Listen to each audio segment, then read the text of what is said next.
Assalamualaikum warahmatullahi wabarakatuh. Alhamdulillahirabbil alamin alladzi hadana li hadza wa ma kunna linahtadiya laula an hadana Allah. Asyhadu an la ilaha illallah wahdahu la syarika lah wa asyhadu anna Muhammadan abduhu wa rasuluh. Allahumma shalli wa sallim wa barik ala nabiyyina Muhammad wa ala alihi wa sahbihi wa man da'a bi da'watihi ila yaumiddin amma ba'd. Asbahna ala fitratil Islam wa ala kalimatil ikhlas wa ala dini nabiyina Muhammadin sallallahu alaihi wasallam wa ala millati abina Ibrahim hanifan muslima wa ma kana minal musyrikin. Allahumma inna nas'aluka ilman nafi'an wa rizqan thayyiban wa amalan mutaqabbala. Amin. Bapak Ibu para jamaah yang dirahmati Allah, marilah kita bersyukur kepada Allah Subhanahu wa taala atas limpahan rahmat, taufik dan hidayahnya sehingga pada subuh hari ini kita bisa hadir untuk menunaikan kewajiban kita melaksanakan sholat subuh yang disaksikan oleh para malaikat malam maupun malaikat siang. Inna Qur'an al-Fajri kana masyhur. Salawat dan salam semoga dilimpahkan kepada junjungan kita Nabi besar Muhammad sallallahu alaihi wasallam. Pada bahasan kita yang terakhir dalam kajian tafsir, kita sudah selesai membahas surat An-Nas. Itu berarti tahapan pertama baru saja kita lewati. Karena ngaji kita ini kita bagi menjadi 4 tahapan. Dari 37 surat yang ada dalam juz Amma, kita bagi menjadi 4. Tahapan pertama surat yang pendek-pendek, At-Takatsur sampai An-Nas. Tahapan kedua Ad-Duha sampai Al-Qari'ah. Tahapan ketiga Al-A'la sampai Al-Lail. Kemudian tahapan terakhir, tahapan keempat Amma yatasa'alun atau An-Naba sampai dengan At-Tariq. Pembagian ini didasarkan pada pembagian para ulama Al-Quran tentang surat-surat yang disebut dengan Al-Mufassal. Jadi di dalam Al-Quran itu ada surat-surat di bawah 100 ayat, yang mana ayatnya pendek-pendek, sehingga disebut dengan Al-Mufassal karena banyak waqafnya, banyak berhentinya. Nah, Al-Mufassal ini dibagi menjadi 3. Ada Tiwal Al-Mufassal, ada Wasat Al-Mufassal, ada Qisar Al-Mufassal. Tiwal Al-Mufassal itu surat-surat yang panjang-panjang, dari surat Qaf sampai dengan An-Naba. Kemudian dari surat An-Naba sampai Ad-Duha itu disebut wasat, yang tengah, wasat Al-Mufassal. Nah, dari Ad-Duha sampai An-Nas itu disebut Qisarul Mufassal, Al-Mufassal yang pendek-pendek. Nah, dalam pembagian pelajaran kita ini, Qisarul Mufassal kita bagi jadi 2. At-Takatsur sampai An-Nas dan Ad-Duha sampai Al-Qari'ah. Pada pagi hari ini kita tidak akan langsung pada tahapan kedua, kita akan murojaah 13 surat yang sudah kita bahas dari At-Takatsur sampai dengan An-Nas. Ngaji kita ini sebenarnya adalah program terintegrasi 3T. Pertama, tilawah, kita berharap membaca Al-Qurannya benar, walaupun suaranya tidak begitu indah, minimal bacaannya benar, panjang pendeknya, makhrajnya, tajwidnya. T yang kedua, tahfidz. Harapannya Bapak Ibu tidak hanya ikut ngajinya, tapi juga menghafal surat-suratnya. Tapi saya yakin untuk tahapan pertama ini sudah hafal ya, dari At-Takatsur sampai An-Nas. Insya Allah itu rata-rata surat favorit kita. Jadi semuanya insya Allah sudah hafal. T yang ketiga, tadabbur. Karena Al-Quran memerintahkan kita untuk kita tadabburi ayat-ayatnya. Kitabun anzalnahu ilaika mubarakun liyadabbaru ayatihi, kata Allah. Al-Quran itu adalah kitab yang kami turunkan kepadamu wahai Muhammad sebagai sesuatu yang penuh berkah agar ditadabburi ayat-ayatnya. Artinya keberkahan itu akan datang kalau kita tidak sekedar membacanya, tapi melanjutkan interaksi setelah membaca, yaitu dengan berusaha memahami ayat-ayatnya melalui tadabbur. Jadi itu program 3T, ya, program terintegrasi 3T dalam satu pengajian. Tilawahnya kita berharap bagus bacaannya atau bertambah bagus bacaannya. Yang kedua, kita hafal dan kita pakai dalam sholat-sholat sunnah kita.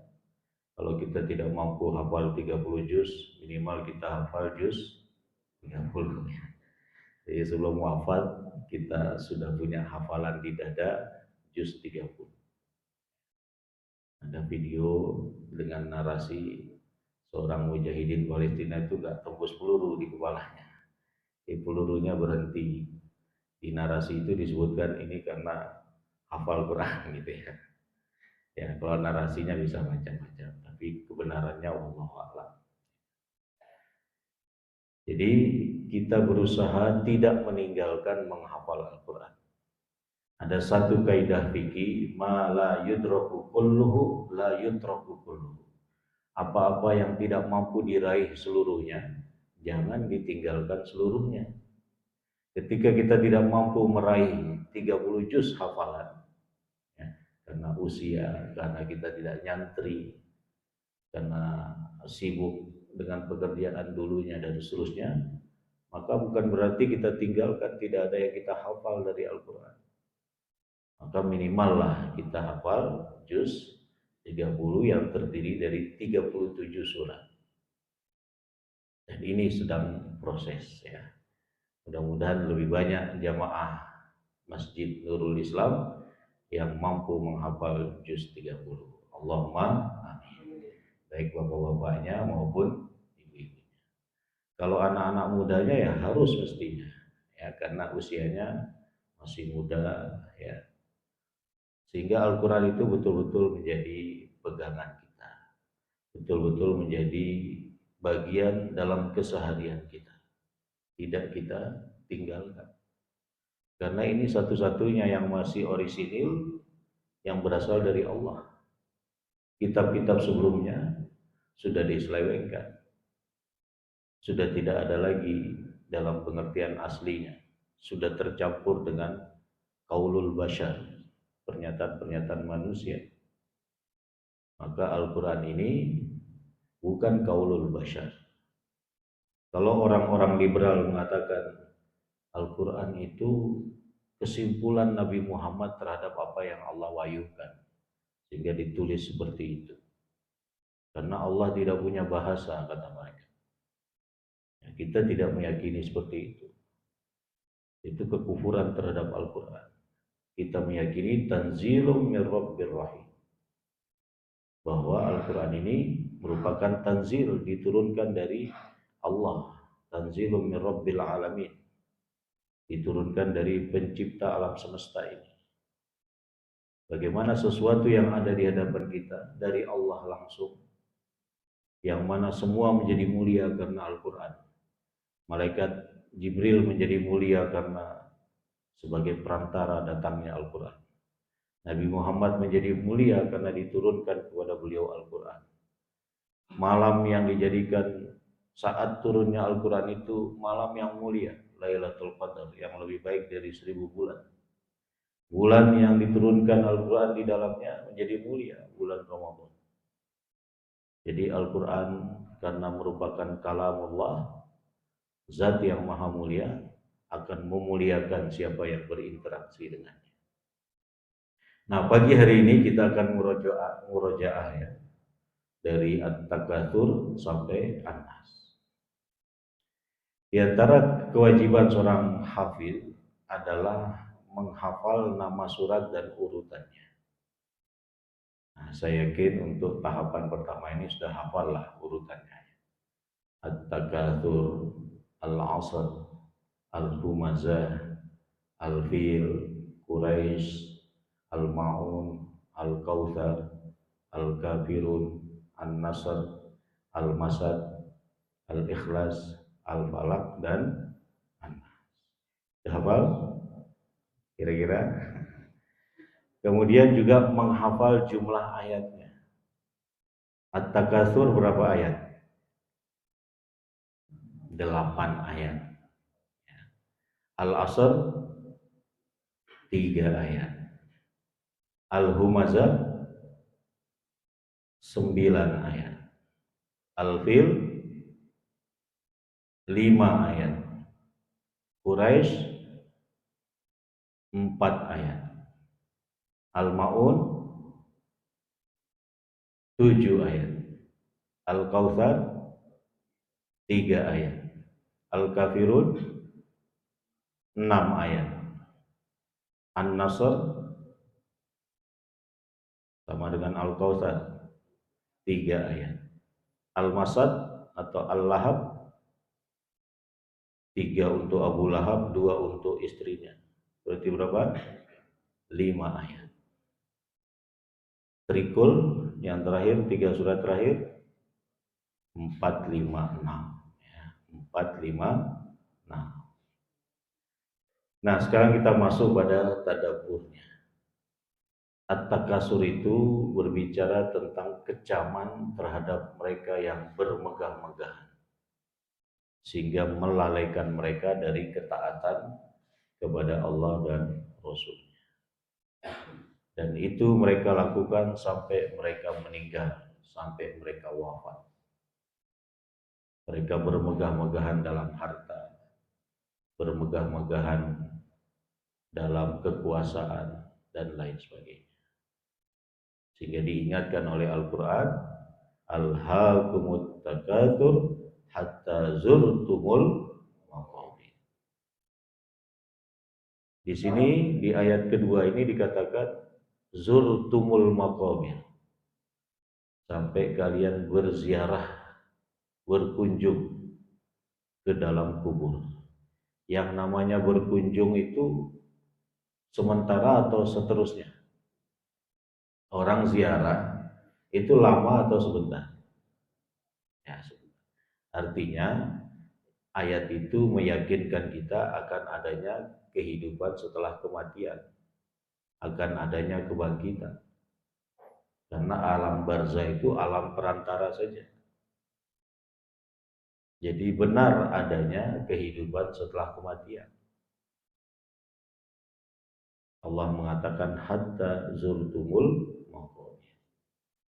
Memang ada penafsiran lain yang mengatakan saking berbangga-bangganya mereka dengan harta benda, dengan keturunan, sampai-sampai datang ke kuburan untuk membanggakan leluhurnya. Oh, ini dulu bapak saya yang sudah meninggal ini dulu begini begini begini. Oh, kakek saya ini begini begini. Yang lain mengatakan, oh itu kuburan buyut saya, dia dulu begini begini begini. Ada penafsiran semacam itu. Saking kesibukannya bermegah-megahan dalam hal keturunan, kebangsawanan, dan lain sebagainya. Karena itulah Al-Quran mengatakan kalla, jangan bersikap demikian. Jangan lagi berbangga-bangga yang menyebabkan kalian lalai dari ketaatan kepada Allah. Karena kalau kalian betul-betul tahu, kalian tidak akan berbangga-bangga. Jadi di sini ada 3 istilah nanti. Hanya saja dalam surat ini hanya 2. Ada ilmul yakin, ada ainul yakin, ada hakul yakin. Dalam surat At-Takatsur-nya ada 2 saja. Ada ilmul yakin, ada ainul yakin. Hakul yakinnya berada di surat yang lain. Ibnul Qayyim Al-Jauziyah memberikan gambaran sederhana tentang ilmul yakin, ainul yakin, dan hakul yakin. Jadi ketika ada seorang teman kita mengabarkan kepada kita dia punya madu, kemudian kita yakin teman kita ini nggak pernah berbohong, selalu sungguh dalam mengabarkan sesuatu, dan kita yakin dengan informasinya bahwa dia betul-betul punya madu, maka itu namanya ilmu yakin. Ketika kita berkunjung ke rumahnya dan ternyata di meja ruang tamu maupun di meja makannya ada madu, maka kita semakin yakin bahwa dia punya madu. Itu namanya ainul yakin.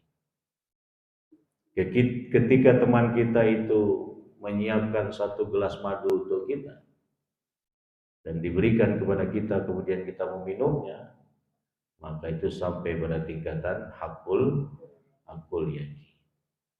Itu gambaran sederhana Ibnul Qayyim terkait dengan apa itu ilmu yakin, apa itu ainul yakin, apa itu hakul yakin. Syekh Utsman Al-Khamis, seorang ulama di Kuwait, menggambarkan dengan gambaran yang berbeda. Kalau kita melihat Ka'bah dari televisi, kita baca dari informasi sejarah, maka itu namanya ilmu yakin.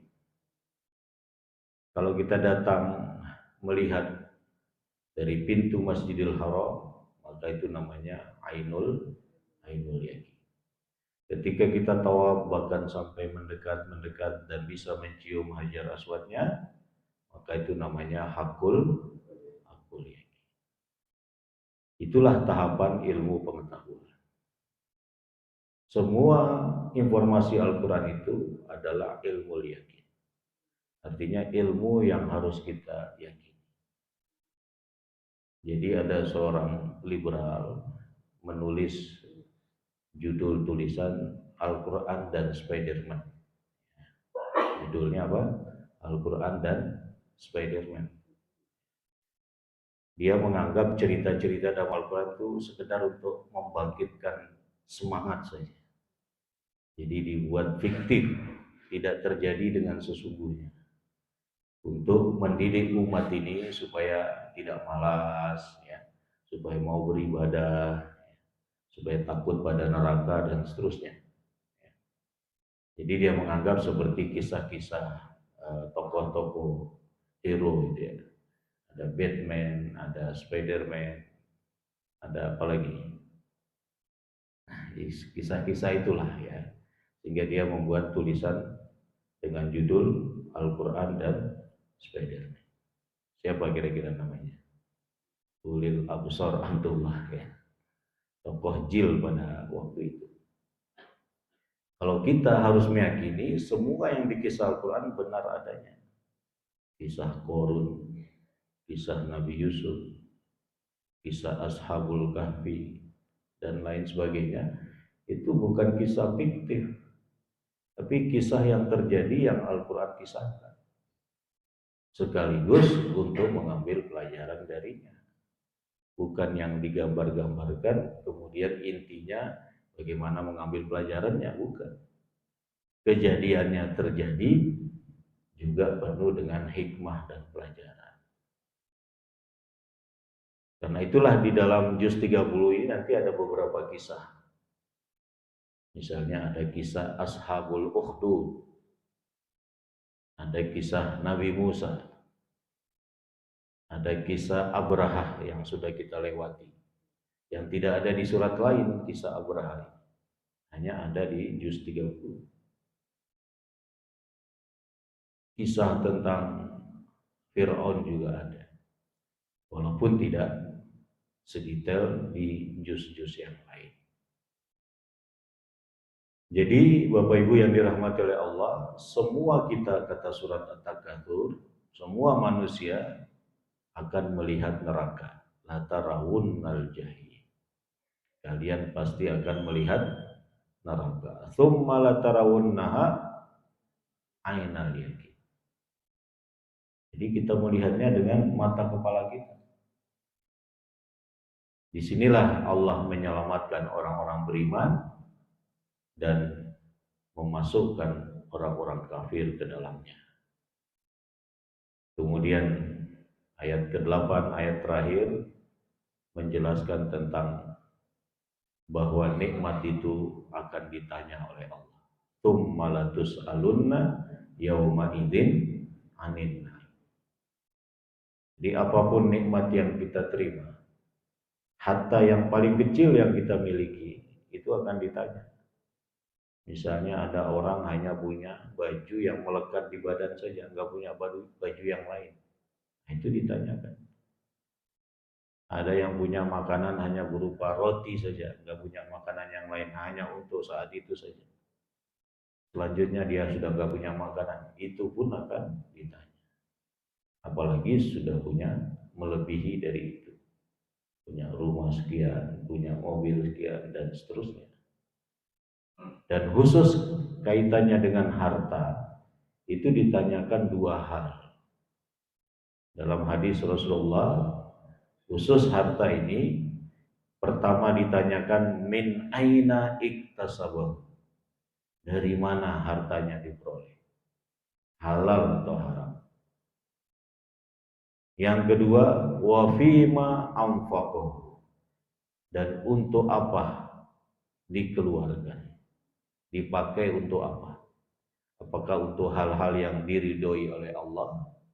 Misalnya menafkahi keluarga, membiayai sekolah anak-anaknya, membantu kerabatnya, menolong tetangganya, membantu anak-anak yatim, memberi makan orang miskin dan lain sebagainya di jalan-jalan yang diridhoi oleh Allah, maka dia akan mendapatkan kebaikan hartanya.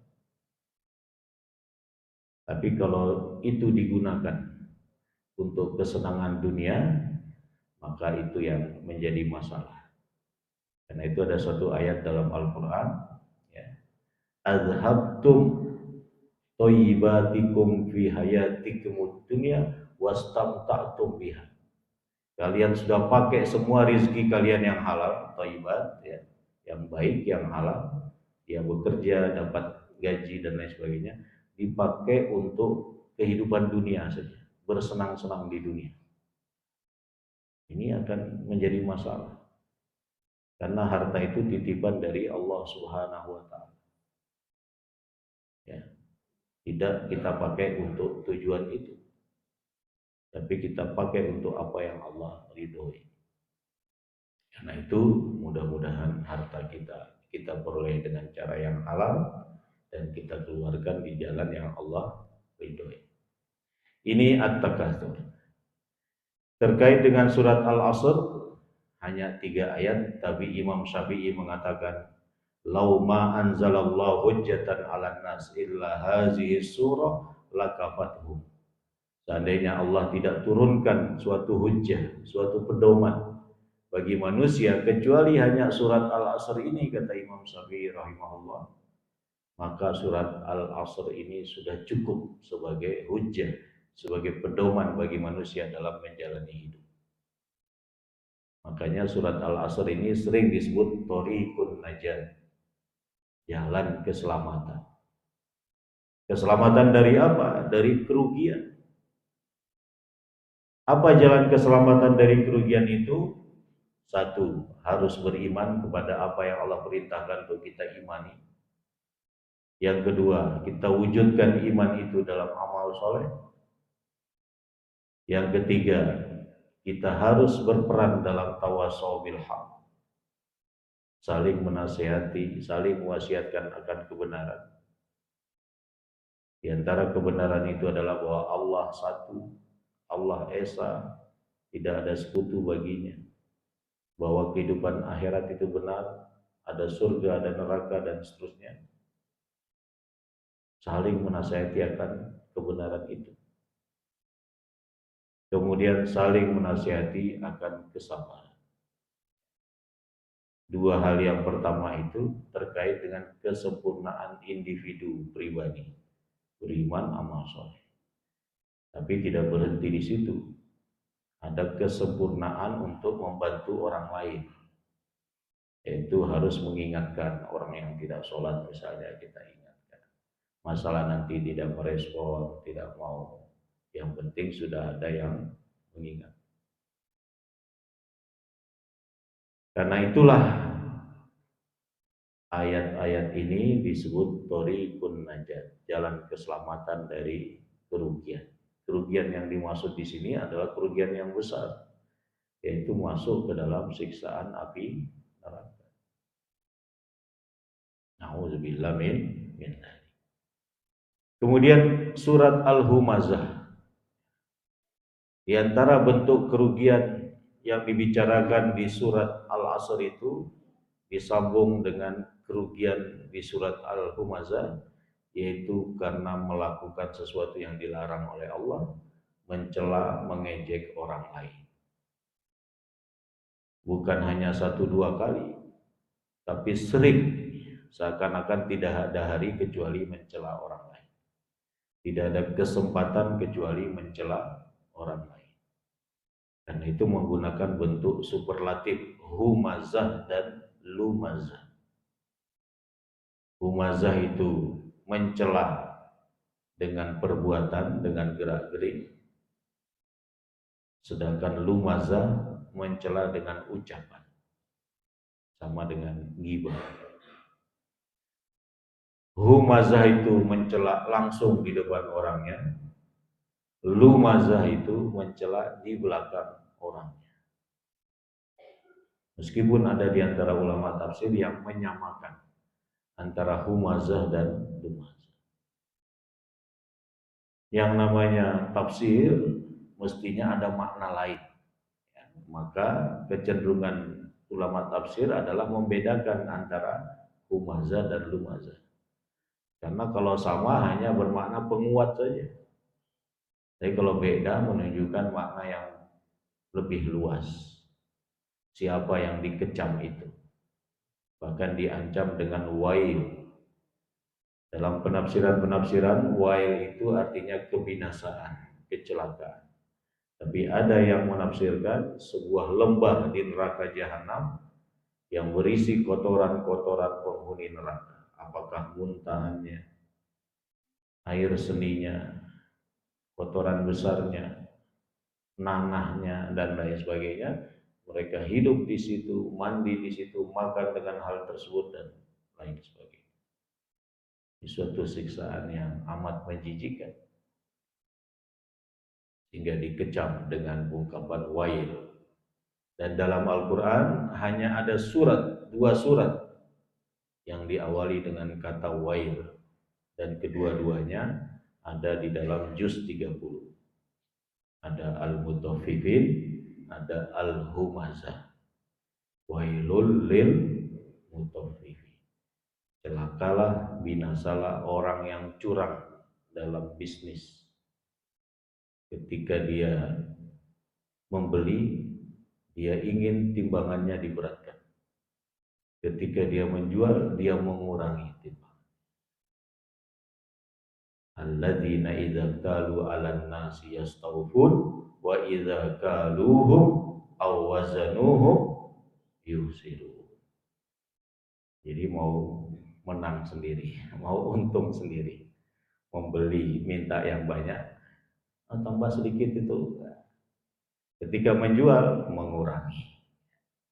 Ini memang harus hati-hati ketika kita membeli sesuatu yang ditimbang. Gak usahlah kita minta tambahan, disesuaikan dengan pasnya apa yang kita beli. Dan kalau kita menjual, ya kita sesuaikan juga dengan pasnya. Kalau kita mau menambahkan sebagai bentuk layanan pada pelanggan, itu boleh-boleh saja. Yang tidak boleh ketika kita curang dalam memberikan timbangan itu. Nah, bentuk lain dari sifat humazah dan lumazah ini adalah sukanya mereka untuk mengumpulkan harta dan menghitungnya. Mengumpulkan harta di sini dalam pengertian tidak peduli halal haramnya. Kalau mengumpulkan harta halal tidak dikecam. Karena dalam beragama juga membutuhkan harta. Ketika kita haji umroh butuh uang untuk perjalanan ke sana, makanan, kesehatan dan lain sebagainya. Serta butuh uang yang kita tinggalkan untuk keluarga. Jadi yang dikecam di sini mereka mengumpulkan harta tidak mempedulikan ini halal atau haram.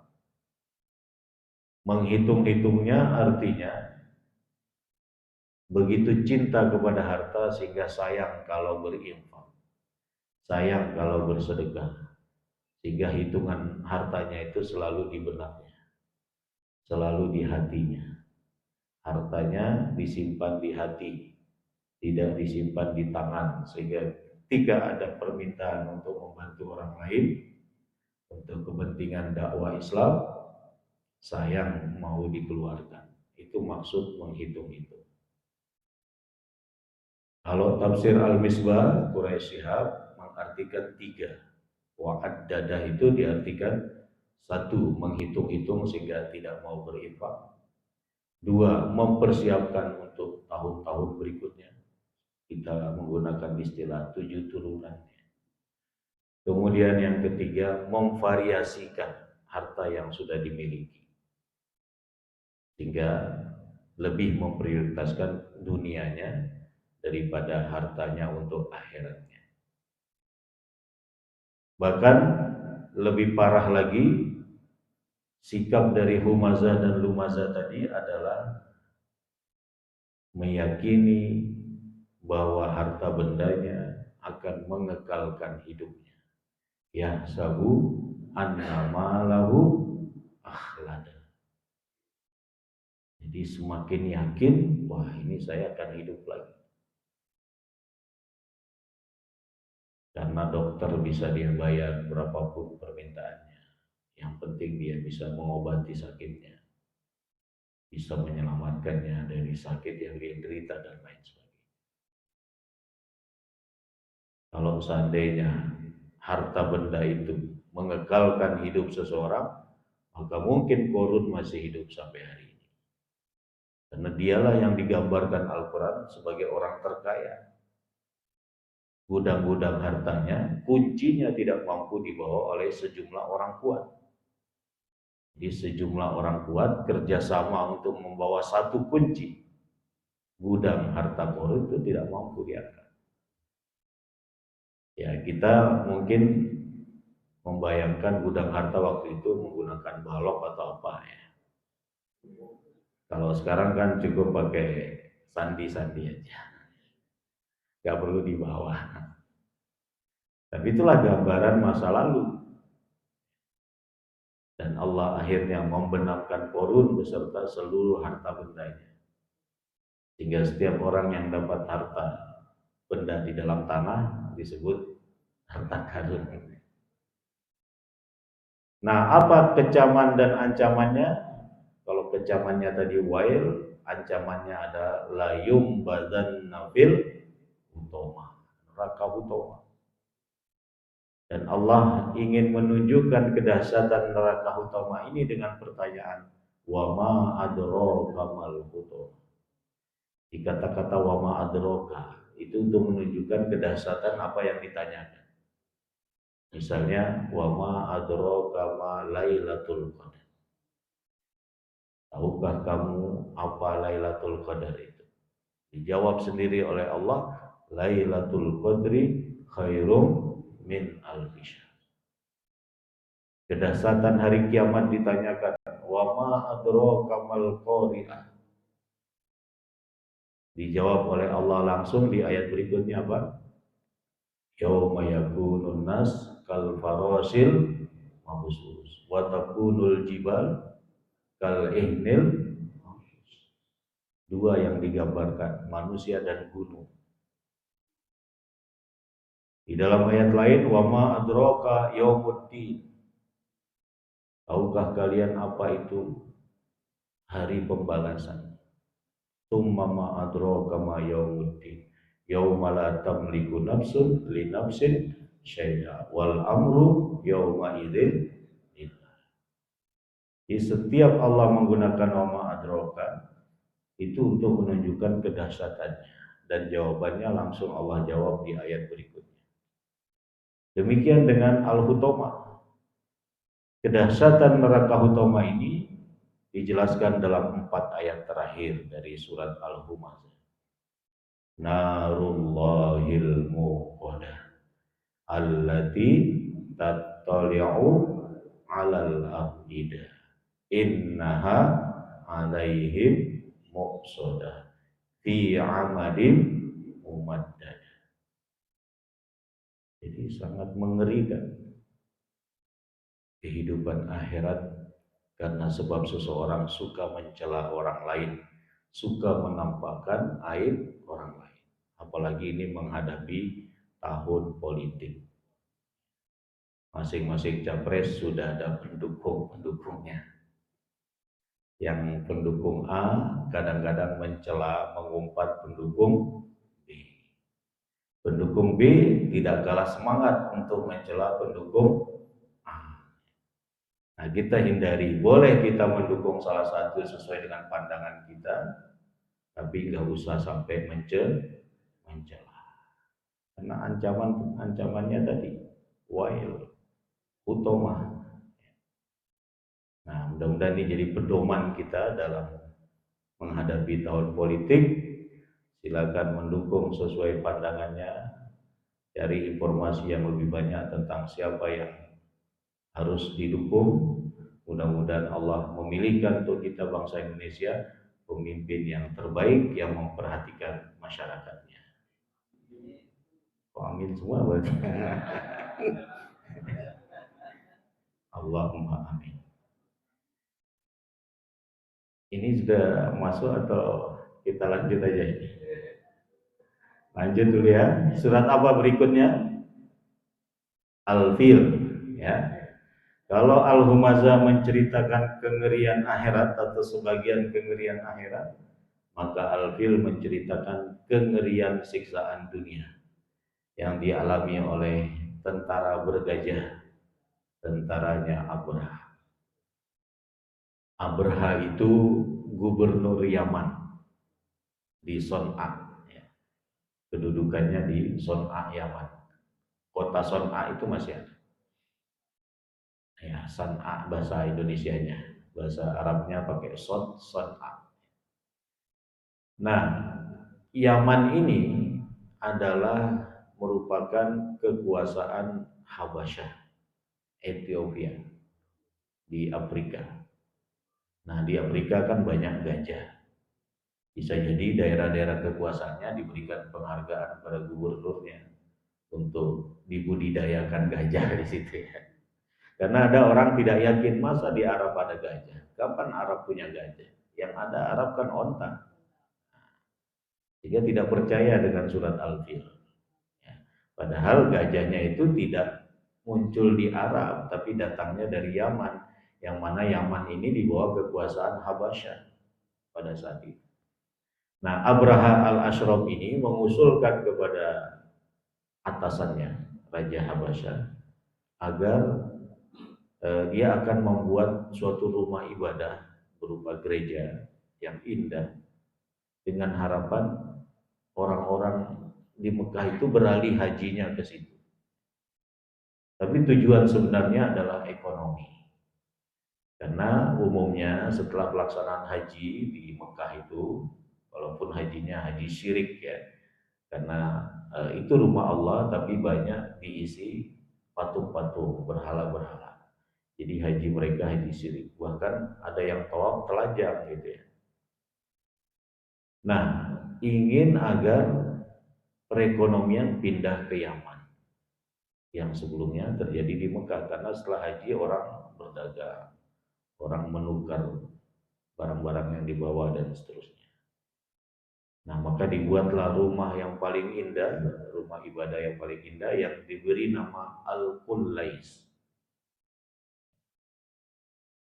Raja Habasa sangat gembira dengan ide Abraha ini.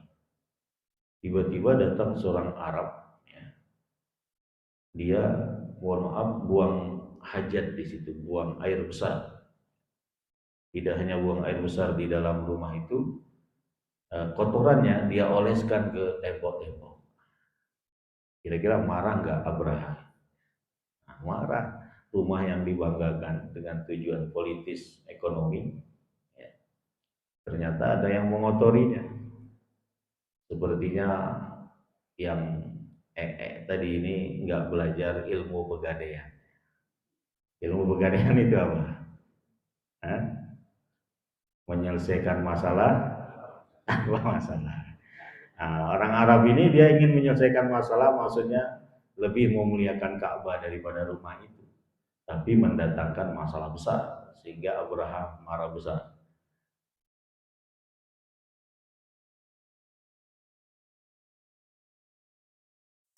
Militernya, bahkan dengan hewan gajah juga. Dibawalah 13 gajah menurut rujukan yang kita pakai, Aisarut Tafasir, ada 13 gajah.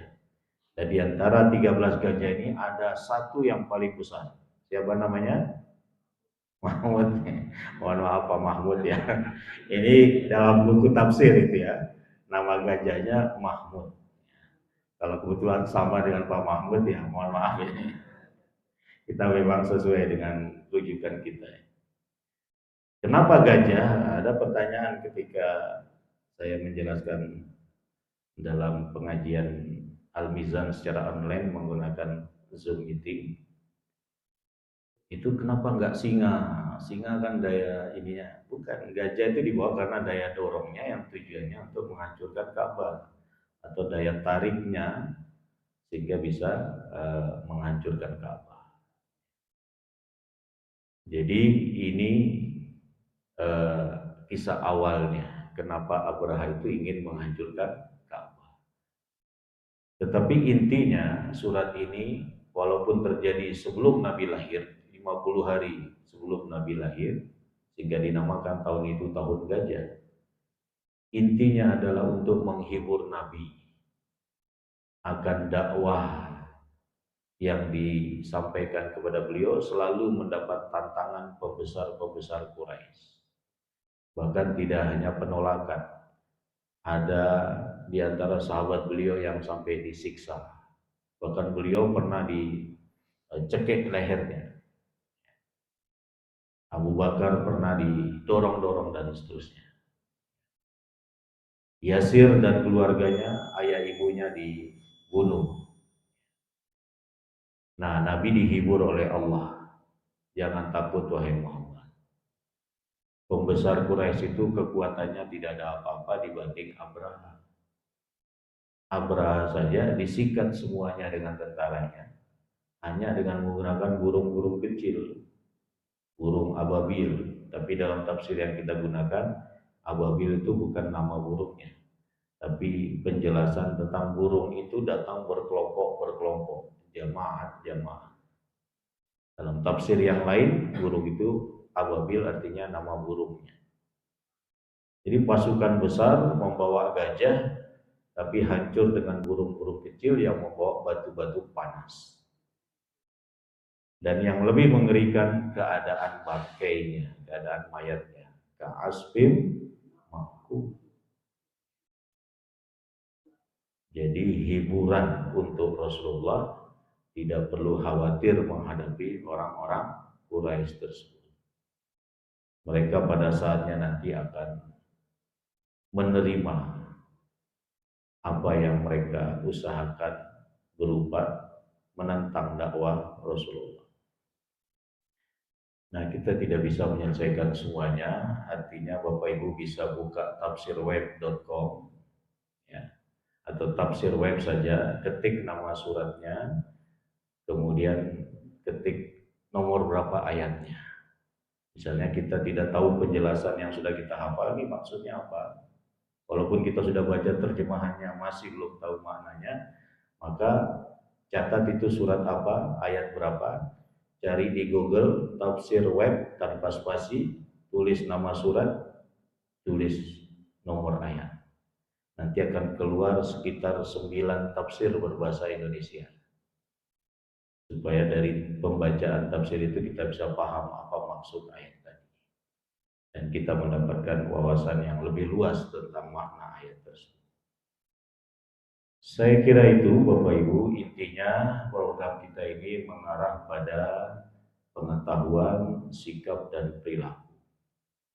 Pengetahuannya ya tentang Al-Quran itu, tentang bacaan, tentang cara menghafal, dan makna dari ayat-ayat itu. Sikap dan perilaku kita semakin yakin terhadap Al-Quran, semakin yakin ada hari kiamat, ada hari akhir, ada pembalasan. Kemudian kita amalkan lewat sholat-sholat kita, hafalan-hafalan itu. Nah, itu orientasi dari ngaji kita, merubah pengetahuan, sikap, dan perilaku kita. Mudah-mudahan Allah memudahkan. Amin. Ada pertanyaan sebelum saya akhiri? Monggo. PR-nya menghafal 13 tahapan pertama tadi dan membaca terjemahan-terjemahannya, tafsir-tafsirnya, ya. Kemudian didakwahkan minimal pada keluarganya, atau juga diajak keluarganya untuk sama-sama menghafal surat-surat pendek tersebut, supaya di hati kita ada kalamnya Allah. Tidak perlu kita lihat lagi dari Al-Quran, tapi sudah kita menghafalnya. Di samping untuk memperbaiki apa yang kita sudah hafal, dengarkan MP3-nya. Jangan-jangan kita baca pendek padahal qori'nya baca panjang, atau sebaliknya. Sehingga hafalan kita yang sudah kita hafal kita sesuaikan dengan kebenaran bacaan qori yang sudah terkenal, karena mereka pasti memiliki ilmu Al-Quran. Demikian, mohon maaf atas segala kekurangannya. Semoga Allah Subhanahu wa taala memberikan keberkahan kepada kita semua melalui kitab sucinya, melalui Al-Quran. Allahumma amin. Demikian, subhanakallahumma wa bihamdika asyhadu an la ilaha illa anta astaghfiruka wa atubu ilaik. Assalamualaikum warahmatullahi wabarakatuh.